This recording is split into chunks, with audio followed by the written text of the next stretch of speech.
Hello, വൈകുന്നേരമായിട്ട് ഒന്ന് നടക്കാൻ ഇറങ്ങിയതായിരുന്നേ.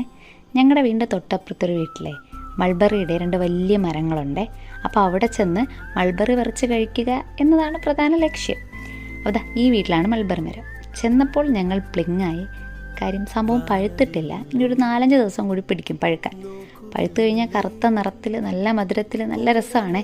ഞാൻ വീഡിയോ എടുത്ത് കാണിച്ചു തരാം പഴുത്ത് കഴിഞ്ഞിട്ട്. പിന്നെ ദാ ഈ പൂക്കൾ, അവിടുത്തെ മെയിൻ അട്രാക്ഷനാണ് ഈ പൂക്കൾ. അവിടെ ചെന്നാൽ എവിടെ നോക്കിയാലും പൂക്കളാണ്. കണ്ടപ്പോൾ നിങ്ങൾക്കും കൂടി ഒന്ന് വീഡിയോ എടുത്ത് കാണിച്ചു തരാമെന്ന് കരുതി. ഇവിടുത്തെ മാമി നമുക്ക് തൈകളൊക്കെ തരാറുണ്ട്. പക്ഷേ ഇപ്രാവശ്യം പോയപ്പോൾ നമ്മൾ തൈകളൊന്നും വാങ്ങിച്ചില്ല. കാര്യം ഇപ്പോൾ വേനൽ സമയമല്ലേ, കൊണ്ട് നട്ടാലും പൊടിച്ച് കിട്ടാൻ ഇച്ചിരി ബുദ്ധിമുട്ടായിരിക്കും. പിന്നെ നമ്മളത് കട്ട് ചെയ്യുമ്പോൾ മദർ പ്ലാന്റിൻ്റെ റൂട്ടിന് എന്തെങ്കിലും ചെറിയ തട്ടോ എന്തെങ്കിലും സംഭവിച്ചു കഴിഞ്ഞാൽ പിന്നെ അത് പട്ടുപോകാനും ചാൻസ് ഉണ്ട്. സോ നമ്മൾ തൈകളൊന്നും വാങ്ങിയില്ല. പൂക്കളൊക്കെ കണ്ടു. പിന്നെ അവിടെ നിറച്ച് കമ്പിളി നാരങ്ങ ഉണ്ട്. കമ്പിളി നാരങ്ങ നിൽക്കുന്നതിൻ്റെ വീഡിയോ എടുത്തില്ല, വാങ്ങിച്ച വീഡിയോ എടുത്തു. അത് ഞാൻ ലാസ്റ്റ് കാണിക്കാം. ട്രിവാൻഡ്രത്തൊക്കെ കമ്പിളി നാരങ്ങ എന്നാണ് പറയുന്നത്. പിന്നെ ചിലയിടത്തൊക്കെ ബബ്ലൂസ് നാരങ്ങ എന്നും പറയും. പിന്നെ ഓക്കെ, ബൈ, പിന്നെ കാണാം.